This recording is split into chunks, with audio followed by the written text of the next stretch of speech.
తి.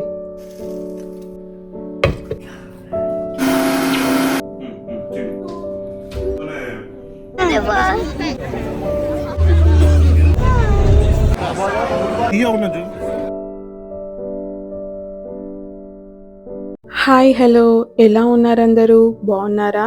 అందరూ బాగుండాలి, అందులో నేను ఉండాలి అని మనస్ఫూర్తిగా కోరుకుంటూ ఇవాల్టి వీడియోలో నేను కొన్ని హార్ట్ బ్రేకింగ్ కమెంట్స్ గురించి మాట్లాడదాం అనుకుంటున్నాను. యూజువల్‌గా ఒక పర్సన్ అంత ఘోరంగా కమెంట్ ఎలా చేయగలుగుతుంది అని నాకిప్పటికీ అర్థం కావట్లేదు. బట్ నేను ఆ కమెంట్‌కి రిప్లై ఇవ్వాలనుకుంటున్నాను. యూజువల్‌గా నేను ఎవరి కమెంట్స్ కన్నా రిప్లై ఇస్తే వాళ్ళ కమెంట్ క్రాప్ చేసి, పిప్ చేసి వీడియోలో ఎక్కడైనా పెట్టి వాళ్ళ గురించి మాట్లాడడం అలవాటు. నేను ఇంతకుముందు వీడియోస్‌లో కూడా అలానే చేసేదాన్ని. బట్ ఈ పర్టిక్యులర్ కమెంట్ ఏమైందంటే నాకు అది చదవగానే చాలా బాధేసింది. నేను ఆన్ ద స్పాట్ డిలీట్ చేశాను. అంటే అట్లాంటి పర్సన్ అసలు నా కమెంట్స్‌లో కూడా నాకు ఉండడం ఇష్టం లేదు. అందుకోసమని చెప్పి ఆన్ ద స్పాటే డిలీట్ చేసేసాననమాట. అట్‌లీస్ట్ స్క్రీన్‌షాట్ అన్నా తీసుకునేదుంటిని. బట్ తీసుకోలేకపోయాను. బట్ ఆ పర్సన్ ఎవరైతే నా వీడియో చూస్తున్నారో కంపల్సరీ చూస్తుంది అని అనుకుంటున్నాను. ఒకవేళ చూస్తే మాత్రం బంగారం, ఇది నీ కోసమే చెప్తున్నాను, విను. నేను నా కిచెన్ టూర్ వీడియో చేసినప్పుడు అందులో నువ్వు ఒక కమెంట్ చేసావు. మాడ్యులర్ కిచెన్ చేయించుకోవచ్చు కదా, ఇదేం కిచెన్ చూపిస్తున్నావు, నీ దగ్గర డబ్బులు లేవా? ఇంకా కొంచెం హార్ష్‌గానే అంది తను కమెంట్‌లో. బంగారం చెప్తున్నాను, నా దగ్గర డబ్బులు ఉన్నాయా లేదా అన్నది పక్కకు పెడితే నీ వర్క్ ఏంటిది? నీకు నా వీడియో చూడబుద్ధి అయితే చూడు, చూడబుద్ధి కాకపోతే వదిలేసేయ్. అలా అని చెప్పి నీకు నచ్చినట్లు నువ్వు కమెంట్స్ పెడితే మాత్రము ఊరుకోవడానికి నేను రెడీగా లేను. నీకు లక్కీ పాయింట్ ఏంటిదంటే నేను నీ కమెంట్‌ని అస్సలు స్క్రీన్‌షాట్ కూడా తీసుకోలేదు. తీసుకున్నబడితే ఈ వీడియోలో పిప్ చేసి అందులో కొలేట్ చేసి నీ గురించి చెప్పేదాన్ని, అంటే వర్ణించేదాన్ని. నువ్వెవరో అందరికీ అర్థమవుతుండే. యెస్, ఇప్పుడు ఆ అమ్మాయి అన్న కమెంట్ మీకు ఆల్రెడీ చెప్పేసాను ఏమందో. నా దగ్గర డబ్బులు ఉన్నాయా లేదా అన్నది నేను మీకు ఇప్పుడు క్లియర్గా చెప్తాను. అండ్ చాలామంది ఈ మధ్య వాళ్ళ క్లాస్ గురించే చెప్తున్నారు. Like high class, low class, middle class, upper middle class, lower middle class ఇలా మాట్లాడుతూ ఉన్నారు. అసలు క్లాస్ అంటే ఏంటిదండి? ఈ క్లాసెస్ అన్నీ లేకముందు మనము ఒక హ్యూమన్ బీయింగ్. పుట్టినప్పుడు మనము ఒక మనిషి జన్మెత్తి పుట్టాము. ఇవన్నీ క్లాసెస్ వచ్చేసి high class, low class, middle class, ఇవన్నీ classes temporary. Yes, being a human అన్నది పర్మనెంట్. మన మంచితనము, మనం నలుగురికి ఏ విధంగా ఉపయోగపడ్డాము అన్నదే పర్మనెంట్గా ఉంటుంది. మనం ఎలా బ్రతికాము అన్నదే పర్మనెంట్గా ఉంటుంది. ఈ క్లాసెస్ అన్నీ టెంపరరీ. ఇంకొకటి, నేను ఏ క్లాస్కి బిలాంగ్ అవుతానో చెప్తున్నాను, వినండి. నేను హై క్లాస్కి బిలాంగింగ్ కాను, లో క్లాస్కి బిలాంగింగ్ కాను, అప్పర్ మిడిల్ క్లాస్కి బిలాంగింగ్ కాను, లోవర్ మిడిల్ క్లాస్కి బిలాంగింగ్ కాను, మిడిల్ క్లాస్కి కూడా బిలాంగింగ్ కాను. నాకంటూ ఎటువంటి క్లాస్ లేదు.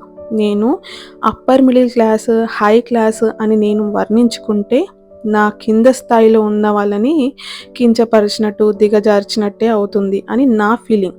మళ్ళీ చెప్తున్నాను, ఇది నా ఫీలింగ్. సో నేను నా క్లాస్ ఇది అని చెప్పను.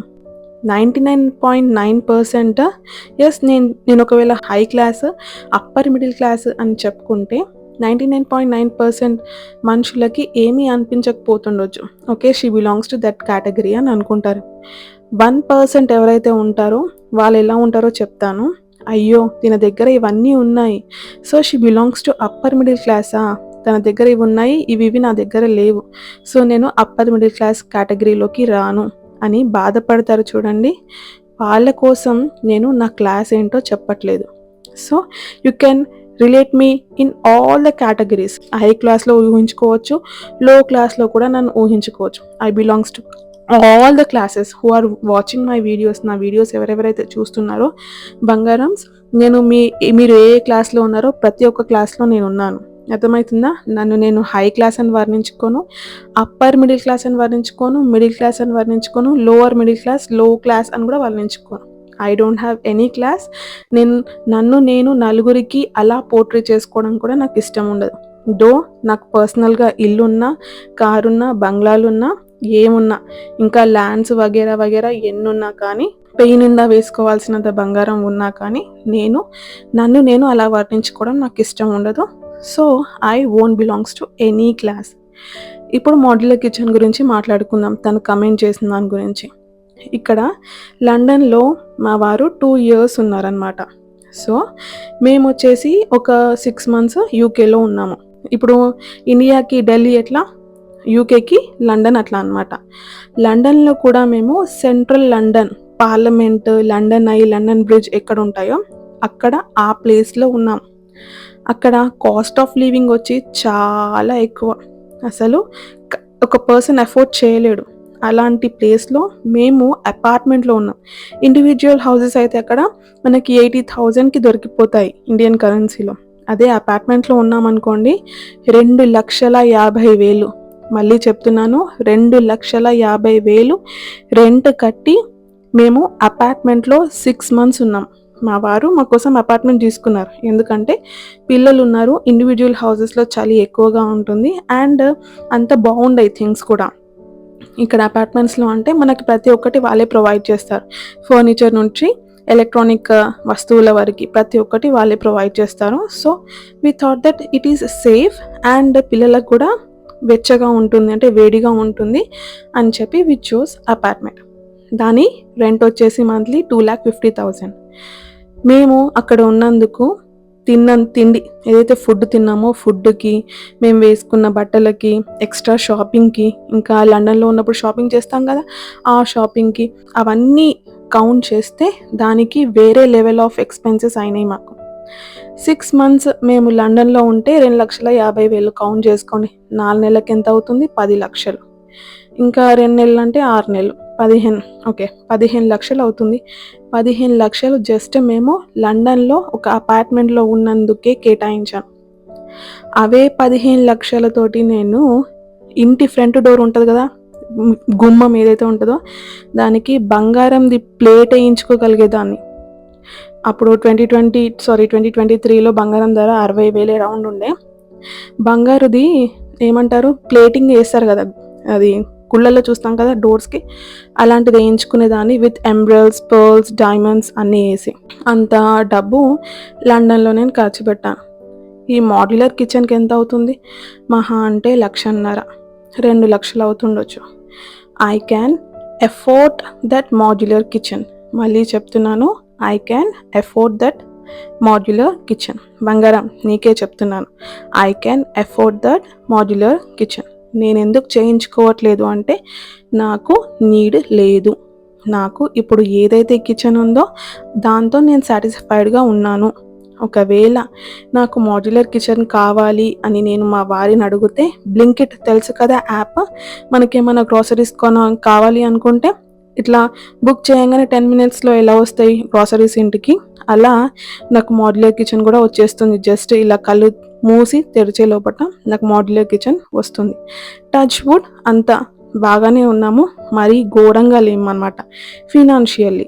So yes, I can afford it, but I'm not buying because I don't think it is necessary for me as of now. ఒకవేళ కావాలనుకుంటా I can make it at any cost. ఏంటిది 5 లక్షలు పెట్టి కూడా ఆ చిన్న ప్లేస్ని నేను మాడ్యులర్ కిచెన్ కింద కన్వర్ట్ చేసుకోగలుగుతాను. అండ్ వన్ మోర్ థింగ్, నేను క్లీనింగ్ సిరీస్ చేసినప్పుడు చాలామంది కాన్స్టాంట్గా నాకు ఒక మెసేజ్ పెట్టారు. ఏంటిదంటే, ప్లాస్టిక్ కంటైనర్స్ ఎందుకు వాడుతున్నావు అని చెప్పి కమెంట్ చేశాను. నేను ప్లాస్టిక్ కంటైనర్స్ వాడుతున్నాను అని అందరికీ చూపించాను, అందులో మీకు కనిపిస్తుంది. అండ్ క్వశ్చన్ చేసే వాళ్ళు క్వశ్చన్ చేశారు వాడొద్దు అని చెప్పి. ఎస్, వాడొద్దు కరెక్టే, నేను అగ్రీ చేస్తాను. ఎవరైతే వాడొద్దు అన్నారో వాళ్ళందరికీ నేను అగ్రీ చేస్తాను. బట్ ద థింగ్ ఈజ్, ఇదే కమెంట్ చాలా మంది పెడుతూ ఉంటే నేను ఒక పర్సన్కి పెట్టాను అనమాట. అంత బడ్జెట్ లేదు నా దగ్గర, అంటే నా దగ్గర అన్ని డబ్బులు లేవు, బడ్జెట్ ఇష్యూస్ ఉన్నాయి, ఐ కాంట్ బై ఏంటిది కాంచు కంటైనర్స్ అని చెప్పి తనకి చెప్పకనే చెప్పాను. నేను ఎందుకు చెప్పానంటే అలాంటి కమెంట్స్ని స్టాప్ చేయడానికి. నా క్లీనింగ్ సిరీస్లో అందరూ అలానే కమెంట్స్ చేస్తుంటే నా బోర్ అయిపోయి, కాదు బంగారమ్స్ ఇది ఇలా కాదు, నాకు బడ్జెట్ ఇష్యూస్ ఉన్నాయి, నేను అందుకోసమే నేను ఏంటిది కొనట్లేదు అని చెప్పాను. కాంచు ఏంటిది కంటైనర్స్ ఎంతుంటాయిరా? కాస్ట్ ఎంతుంటుంది? మహా అంటే యెస్ రూ. 1000 పెట్టామనుకోండి, ఒక 20 ఏంటిది గ్లాస్ కంటైనర్స్ మనం బై చేయొచ్చు.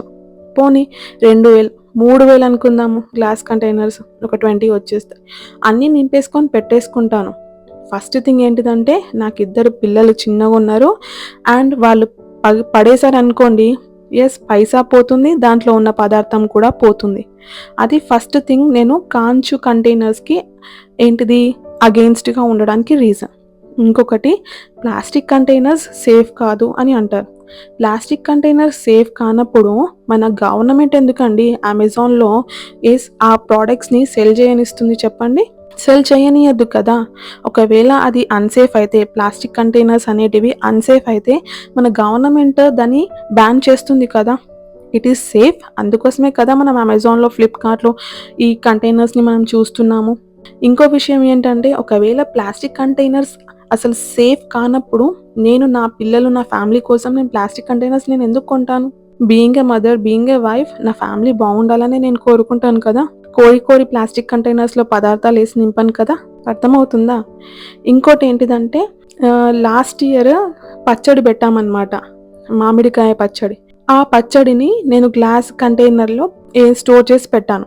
నా చిన్న కొడుకు కంటైనర్ నిండా ఉన్న తొక్కుని కింద పడేశాడు. నేలపాలు చేసేశాడు. కాంచు పగిలిపోతుంది కదా!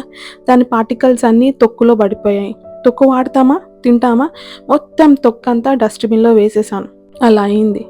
అలా తొక్కొకటే అయింది. ఇంకా ఏవైనా కావచ్చు ఇంట్లో పదార్థాలు. కొందరికి అది సేఫ్ అనిపించకపోతుండొచ్చు. అందుకోసమే నేను వాడలేదేమో. అన్నంత మాత్రాన నా దగ్గర డబ్బులు లేవు అని కాదు, నేను అఫోర్డ్ చేయలేను అని కూడా కాదు. ఇంకొకసారి ఇలా మాట్లాడకండి. నేను స్టార్టింగ్‌లోనే ఏం చేసేద్దాం అనుకున్నాను. అక్కడికే అయిపోయిందనుకున్నాను కానీ అదొక 2, 3 డేస్ నన్ను కంటిన్యూయస్‌గా నిద్రపోనివ్వకుండా చేసిందండి. I felt too bad. But నేను స్క్రీన్‌షాట్ తీసుకునేదాన్ని కావాల్సింది. బట్ తీసుకోలేదు. డిలీట్ చేసేసాను ఆన్ ద స్పాట్ నాకు మంచిగా అనిపివ్వక. యెస్. సో, ఇది అన్నమాట. ఇంకో విషయం ఏంటంటే ఎవరికైనా మనము నెగటివిటీ మాట్లాడేటప్పుడు అంటే వాళ్ళ దగ్గర అది లేదు, ఇది లేదు అని వర్ణించొద్దండి. అది చాలా తప్పు. నేను ఆ 15,00,000 కట్టిన రెంట్‌కి చెప్పాను కదా! డోర్‌కి బంగారుది ప్లేటింగ్ ఏయించుకునేదాన్ని. లేకపోతే 60,000 ఉండే 2023లో బంగారం ధర. 15,00,000 అంటే అట్‌లీస్ట్ ఒక 30 తులాల బంగారం వరకు కొనుక్కునేదాన్ని. లండన్‌లో చేసిన ఎక్స్‌పెన్సెస్‌కి 50, 60 తులాలు కొనుక్కునేదాన్ని బంగారం.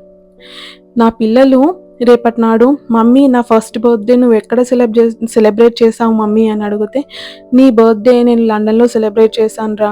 నీ బర్త్‌డే నేను లండన్ ఐ స్పాట్‌లో సెలబ్రేట్ చేశాను. లండన్ బ్రిడ్జ్ పైన సెలబ్రేట్ చేశాను. యెస్ నా పెద్ద కొడుకుది, చిన్న కొడుకుది బర్త్‌డేస్ నేను లండన్‌లో సెలబ్రేట్ చేశాను. చిన్నోడిదేమో లండన్ ఐ దగ్గర ఫస్ట్ బర్త్‌డే సెలబ్రేట్ చేస్తే, పెద్దోడిదేమో లండన్ బ్రిడ్జ్ దగ్గర సెలబ్రేట్ చేశామన్నమాట. Third birthday. సో, ఇలా మేము సెలబ్రేట్ చేసుకున్నాం. నేను పరదాలకి, డోర్ మ్యాట్‌లకి లేకపోతే క్రాకరీకి స్పెండ్ చేసి యూట్యూబ్‌లలో చూయించట్లేదండి. అర్థమవుతుందా? ఆ 15,00,000 ఒక 30,00,000 పెడుతున్నా రోజొక కాదు గంటకి నేను కర్టన్‌లు మార్చుకుంటూ కూర్చోవచ్చు. అంత డబ్బు నేను నా పిల్లల మెమోరీస్ యెస్ కర్టన్స్ తీసుకోమండి. డోర్ మ్యాట్స్ తీసుకోము. క్రాకరీ కూడా తీసుకోము. అండ్ వన్ మోర్ థింగ్ ఏంటిదంటే నెస్టేషియా క్రాకరీ కావచ్చు, లేకపోతే ఐకియా క్రాకరీ కావచ్చు. దానికంటే తాత క్రాకరీ కొనుక్కునేదాన్నేమో. Yes these are not the things కదండీ. ఇవి కాదు కదా! యెస్ ఒక 20 ఇయర్స్ అయిన తర్వాత మనం ఏం చేసినాము అని అనుకుంటే, మమ్మీ నువ్వు ఏం చేసినావు నా బర్త్‌డే కంటే, నేను నీ ఫస్ట్ బర్త్‌డేకి కర్టన్లు కొని చూయించాను యూట్యూబ్‌లో. సెకండ్ బర్త్‌డేకి డోర్ మ్యాట్లు కొనించాను. థర్డ్ బర్త్‌డేకి నెస్టేషియా గ్రోసరీ చూయించాను. ఇలా ఉండొద్దు కదా! ఎలా ఉండాలి? అరే నీ బర్త్‌డే నేను ఇలా సెలబ్రేట్ చేశానురా. మా మా డ్రీమ్స్ ఏంటిది కావాలంటే ఇంకా మంచి కారు కొనుక్కునేవాళ్ళం మేము. అర్థమవుతుందా? మంచి కారు కొనుక్కునే వాళ్ళము. ఒక ల్యాండ్ కొనుక్కునే వాళ్ళము. యెస్ ఆ 30, 40 లక్షలలో మోడరేట్‌గా ఒక చిన్న ఇల్లు కొనుక్కునే వాళ్ళం హైదరాబాద్‌లో. ఇవన్నీ వదులుకొని మేము ఇంపార్టెన్స్ దేనికిచ్చాము? మెమోరీస్‌కిచ్చాము. అర్థమవుతుందా? ఎవరినైనా కించపరిచినట్టు మాట్లాడే ముందు మీరేం అర్థం చేసుకోవాలి అంటే, వీళ్ళు అదసలు డిజర్వ్ అవుతారా? కారా? ఇలాంటి కామెంట్స్ వాళ్ళు డిజర్వ్ అవుతారా? కారా? అన్నది ఒకసారి క్వెషన్ చేసుకోవాలి.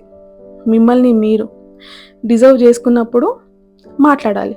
అసలు అది వాళ్ళని వాళ్ళు క్వెషన్ కూడా చేసుకోవచ్చు నాకు తెలిసి. వాళ్ళు ఏమనుకుంటారంటే మేమే తోపు అన్నిట్లా అనుకుంటారేమో. నేను ఇది చూపించేస్తున్నాను, అది చూపించేస్తున్నా, అది చేసి మీరే తోపు కాదు. మీ ముంగటున్నోళ్ళు ఇంకా తోపు అయ్యి ఉండొచ్చు. వాళ్ళు చూయించుకుంటలేరు అంతే. నువ్వు చూయించుకుంటున్నావు, వేరేవాళ్ళు చూయించుకుంటలేరు.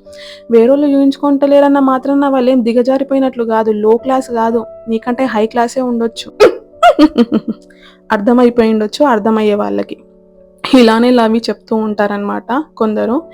సో వాళ్ళకి చెప్తున్నానమాట, that is not the case. Whatever you are thinking, we're more than that. నీ ఫస్ట్ చూసుకో, నువ్వు పని చేసుకో. ఏదైతే పని చేస్తున్నావో బతకనికి ఆ పని ఫస్ట్ చేసుకొని ఈఎంఐలు కట్టుకో. వేరేలని ఎటకారంగా సామెతలతోటి వర్ణించే ముందు నువ్వేంది అన్నది, నీ బతికేందన్నది చూసుకో. వేరేళ్ళ మీద పడకు. నాకు ఆ పర్టికులర్ ఒక పర్సన్ ఇలా చాలా ఉన్నాయండి చెప్పాలంటే కొందరి గురించి. చాలా మాట్లాడరు. But I'm not talking everything. ఎందుకంటే నేను వాళ్ళంత ఘోరంగా దిగజారదలుచుకోలేదు. ఈ కమెంట్ కూడా వాళ్ళ సరౌండింగ్లో పర్సన్సే పెట్టారేమో అని అనిపించింది నాకు. అందుకోసమే నేను ఆ ఎటకారంగా ఎలా నవ్వి చెప్పిందో తను చెప్తాను. ఇంకోసారి నవ్వుతా. నాకు నవ్వడానికి రావట్లేదు, ఎందుకంటే నేను అంత దిగజారిపోయి అట్లా మాట్లాడాలంటే కూడా నాకు రావట్లేదు. బట్ షీ లాఫ్ లైక్ ప్రతిదానికి ఇలానే మాట్లాడుకుంటూ some people set some things. But yes, I hope you understood నా క్లాస్ ఏంటిది అన్నది. బట్ నేను ఎప్పుడు షో ఆఫ్ చేసుకోలేదు. నేను ఎందరూ ఎలా ఉంటారో నా కిచెన్ని నేను చూయించుకోవద్దని కూడా చూయించుకునేదాన్ని కాదు. ఎస్, బట్ చూయించుకున్నానంటే ఐ హ్యావ్ దట్ డేర్. అందరికీ ఉంటాయి కిచెన్స్. కొందరి బాగుంటాయి, కొందరి బాగుండకపోతుండొచ్చు. బాగుండకపోయిన కిచెనే చూపిస్తాను. బాగుంటేనే చూయించాలి, ఇంటీరియర్స్ ఉంటేనే చూయించాలి అని ఏం లేదు కదా. అండ్ వన్ మోర్ థింగ్ ఏంటిదంటే, మా ఇంట్లో ప్రతి రూమ్లో ఇంటీరియర్ ఉంది, కిచెన్లోనే చేయించలేదు. ఎందుకంటే we doesn't use that kitchen. అంటే ఇంతకుముందు ఆ కిచెన్ వాడే వాళ్ళం కాదనమాట. అందుకోసం అని చెప్పి దానికి డ్రాస్ అవన్నీ అవసరం లేదు అని చేయించలేకుండే. చేయించుకోవాలంటే ఇప్పుడు కూడా చేయించుకోవచ్చు. ఇంకొకటి ఏంటిదంటే, నేను ఏదైనా చూపిస్తున్నాను చూయించట్లేదు అంటే యూట్యూబ్ నుంచి ఏమైనా ఇన్కమ్ ఎర్న్ చేస్తే ఆ ఇన్కమ్ త్రూ ఏమైనా పర్చేస్ చేసి మీకు చూపిస్తే అర్థం ఉంటుంది. ఇంట్లో డబ్బులు ఖర్చు పెట్టుకుంటూ ఊరందరికీ నేను కొన్న వస్తువులు చూపించాలి అంటే ఎందుకు చూపిస్తాను నేను, చెప్పండి? అఫ్కోర్స్ చూపించాను కదా. మీరు ఎర్న్ చేస్తున్నారు, మీకు కొలాబరేషన్స్ వస్తున్నాయి, మీరు చూపిస్తున్నారు. నేను ఎర్న్ చేయట్లేదేమి, సో నేను చూపించట్లేదు. అంత మాత్రాన నాది క్లాస్ లో క్లాస్ కాదు కదా. సో యా, ఇది వచ్చేసి మీరు ఏదైతే చూస్తున్నారో ఇది మొత్తం లండన్ అనమాట, సెంట్రల్ లండన్. ఇలా ఉంటుంది. చాలా ఎంజాయ్ చేసాము లండన్లో. 6 months ఎలా గడిచిపోయాయో కూడా తెలియదు అనమాట. అంత బాగా ఎంజాయ్ చేసాము లండన్. నేను మాటలు అనేసినాను, నేను గ్రేట్ అని పొరబడద్దు. ముంగటున్నోళ్ళు నీకంటే గట్టిగా ఆన్సర్ ఇవ్వగలుగుతారు. ఇస్తలేరంటే వాళ్ళు నీలాగా, చెప్తున్నాను కదా, అన్నీ ఉన్న ఆకు అణిగిమణిగి ఉంటుంది. ఏం లేనాకే ఎగిరెగిరి పడుతుంది. ఎస్, వాళ్ళకి తగ్గట్టు వాళ్ళు ఎట్లా చెప్తారో సామెతలు అట్లనే చెప్తున్నాను. ఏం లేనాకే ఎగిరెగిరి పడుతుంది. అన్నీ ఉన్న ఆకు అణిగిమణిగే ఉంటుంది. నా దగ్గర అన్నీ ఉన్నా నేను అణిగిమణిగే ఉన్నాను. షో ఆఫ్ చేసుకుంటలేను. అర్థమవుతుందా? మాటలు చక్కగా నోరు జాగ్రత్తగా పెట్టుకొని వేరే వాళ్ళ గురించి మాట్లాడాలి. నువ్వు అట్లా నవ్వినావు, దానికంటే ఇంకా మంచిగా నవ్వడానికి వస్తుంది నాకు. కానీ నేను నవ్వుతలేనంటే ఎస్, అండ్ నా స్టాండర్డ్స్ అంత లోగా లేవన్నమాట. మరి అంత అంటే ఆ పర్టికులర్ లాఫింగ్లో నీకంటే నీకు మించిన ఇక లో క్లాస్ ఎవ్వరు ఉండరు. అదనమాట. సో నేను చెప్పేది ఏంటంటే, మన నోరు జాగ్రత్తగా పెట్టుకొని వేరే వాళ్ళ గురించి మాట్లాడాలి. ఇంకొకటి ఏంటిదంటే, కమెంట్ వైజ్లీ. ఎవరైతే వీడియోస్ చూస్తారో వాళ్ళు వైజ్గా కమెంట్ చేయాలి. ఇన్అప్రోప్రియేట్గా కమెంట్ చేయకూడదు. అలా చేస్తే యాక్షన్ తీసుకోవచ్చు. అలా అని ఎందరి మీద తీసుకుంటానండి నేను యాక్షన్, చెప్పండి? బొచ్చడు మంది యూట్యూబ్లో కోట్ల మంది చూస్తారు నా వీడియోస్. వాళ్ళందరి మీద నేను కంప్లైంట్ తీసుకుంటానా? నేను కంప్లైంట్ పోతే ఎవరైనా నా కంప్లైంట్ యాక్సెప్ట్ చేస్తారా? చేయరు కదా. So that's not the case. మనల్ని మనం ఆపుకోవాలంటే ఇలాంటి వీడియోస్ త్రూవే మనం చెప్పగలుగుతాము. అంతకు మించి యాజ్ అన్ ఇన్ఫ్లుయెన్సర్ నేను ఏమీ చేయలేను. సో ఎవరికైతే చెప్పాలనుకున్నానో వాళ్ళకి చెప్పేసినాను. అర్థమైతే మంచిది, అర్థం కాకపోతే ఆ దేవుడు కూడా కాపాడలేడు వాళ్ళని. లండన్ వీడియోస్ అన్నీ డిస్క్రిప్షన్లో ప్రొవైడ్ చేస్తాను. చూడాలి అనుకునే వాళ్ళు వెళ్ళి చూడండి. దట్స్ ఇట్ అండి. మీకు నా ఈ వీడియో నచ్చినట్లయితే తప్పకుండా లైక్, షేర్ ఇంకా సబ్స్క్రైబ్ చేయడం మర్చిపోవద్దు. మీ లైక్సే నాకు మోటివేషన్. మళ్ళీ ఇంకో ఇంట్రెస్టింగ్ వీడియోతో కలుస్తాను. అంతవరకు సెలవు. Bye bye. నమస్తే. వీలైతే హైప్ ఇవ్వడం మాత్రం అస్సలు మర్చిపోవద్దు.